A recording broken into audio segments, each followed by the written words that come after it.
Class, tingnan nyo itong student. Parang nagpapanik, no? Tapos may malaking label na cortisol. Ito ang hormones. Iba ito sa neurotransmitters. Hormones regulate bodily processes. Ibig sabihin, mas long-term ang epekto nila sa katawan at behavior. At kapag stress ka, cortisol ang bida. Kaya minsan, kahit wala namang immediate danger, feeling mo kinakabahan ka, tense ka, dahil mataas ang cortisol. So hindi lang overreacting ang tao minsan. May biological trigger talaga. Takeaway, kapag stress ang usapan, hormones ang isa sa dahilan.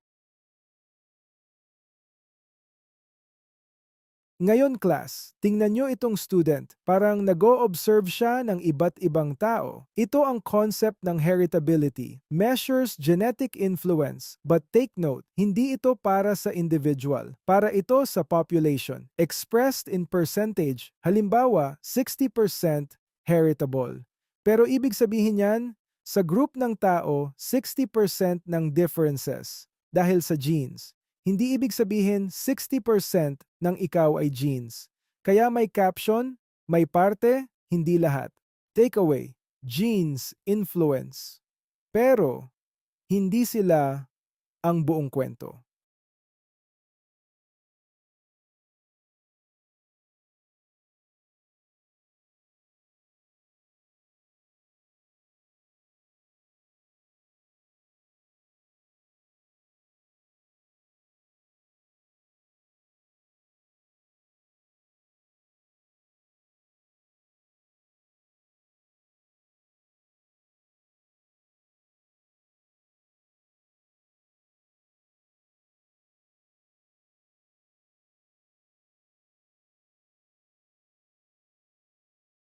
Class, tingnan nyo itong image. Parang sabay-sabay ang genes at environment. Ito ang nature versus nurture. Pero actually, hindi sila versus. Mas tama sabihin, nature and nurture. Interaction of genes and environment, magkasama silang gumagana.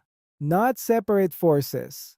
Hindi mo pwedeng paghiwalayin. Dynamic process, nagbabago habang lumalaki ka. So kung may ugali ka ngayon, hindi lang genes, hindi lang pagpapalaki, kundi combination. Takeaway, hindi ka produkto ng isa lang. Produkto ka ng interaction. Ngayon class, tingnan nyo itong dalawang halaman. Pareho ng seed, pero iba ang outcomes. Ito ang gene-environment interaction. Environment influences gene expression. Ibig sabihin, pwedeng i-activate o i-suppress ang genes depende sa paligid. Genes affect response to environment. Yung iba, resilient, yung iba, sensitive, bidirectional. Dalawa ang direksyon ng influence. So kahit pareho kayo ng genes, kung iba ang environment, iba ang outcome. Takeaway, hindi lang kung ano ang genes mo, kundi saan ka lumaki.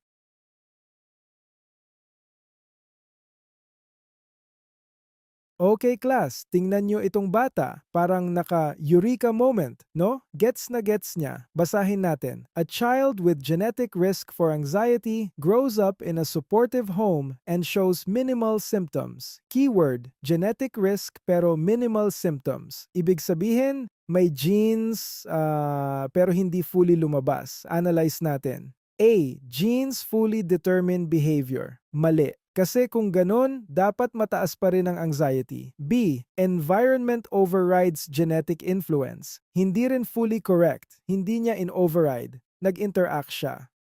C. Gene-environment interaction. Ito ang tama. Genes plus environment nagtutulungan sa outcome. D. Random chance. Hindi scientific explanation. So class, ang sagot ay C. Remember, hindi naglalaban ang genes sa environment, nagtutulungan sila.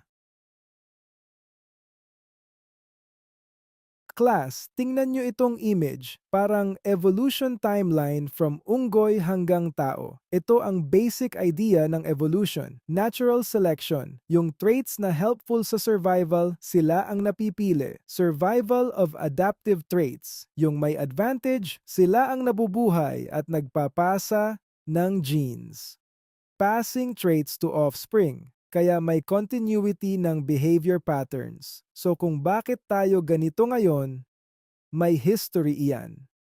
Takeaway, hindi ka lang product ng present, product ka ng past survival.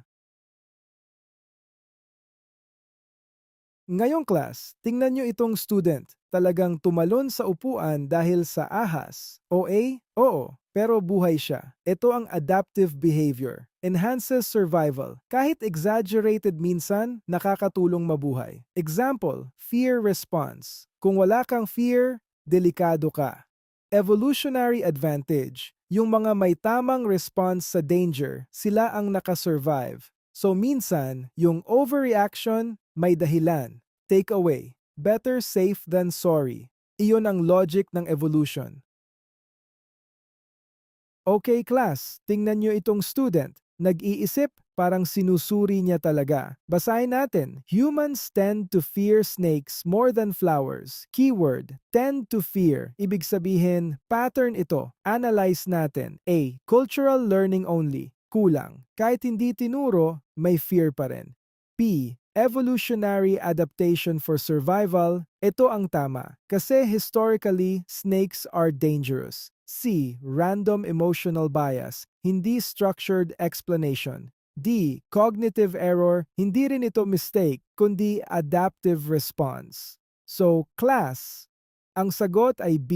Remember, kung ang behavior ay common at survival-related, think evolution. And now, class, tingnan nyo itong student. Parang sobrang reaction sa maliit na bagay. Ito ang maladaptive behavior. Not useful in modern context. Ibig sabihin, dati helpful, pero ngayon hindi na. Example, chronic anxiety. Dati useful sa survival. Ngayon nakaka-interfere na sa daily life. Mismatch with environment. Yung behavior mo hindi na bagay sa current situation. So class, hindi lahat ng evolved behavior ay helpful ngayon. Takeaway, ang goal natin, hindi alisin ang behavior, kundi i-adjust sa present world. Class, tingnan nyo itong image. Parang hinahatak siya ng iba't ibang perspectives, no? Ito ang criticism ng biological approach. Overemphasis on biology. Minsan, masyadong focus sa genes at brain, nakakalimutan ang environment. Ignores environment. Pero alam natin, malaki ang role ng pagpapalaki, culture, at experiences. Reductionism, ibig sabihin, sinisimplify ang tao na parang puro chemicals at genes lang. Pero class, ang tao hindi lang katawan. May context din. Takeaway, biology explains a lot, pero hindi lahat. Ngayon class, tingnan nyo itong student. May hawak siyang DNA test, pero mukhang nag-aalala kasi hindi lang ito simpleng test. Ang hawak niya, impormasyon tungkol sa future niya. Ito ang ethical issues. Una, genetic testing concerns. Halimbawa, nagpa-test ka, tapos nalaman mo na mataas ang risk mo sa cancer or depression. Tanong, handa ka bang malaman yon? At kung alam mo na, paano magbabago ang tingin mo sa sarili mo? Baka bawat sakit ng ulo, iisipin mo agad, ito na ba yon? Pangalawa, privacy issues. Sino ang may access sa data mo? Halimbawa, nagpa-test ka sa isang company. Safe ba ang data mo? Paano kung na-leak? Paano kung makita ng insurance company or employer mo? Pangatlo, discrimination risk. Ito ang pinaka-delikado. Halimbawa, nag-apply ka sa trabaho pero nalaman nila na may genetic risk ka sa sakit. Pwede ka nilang hindi tanggapin. Not because hindi ka magaling, kundi dahil sa possibility ng future illness.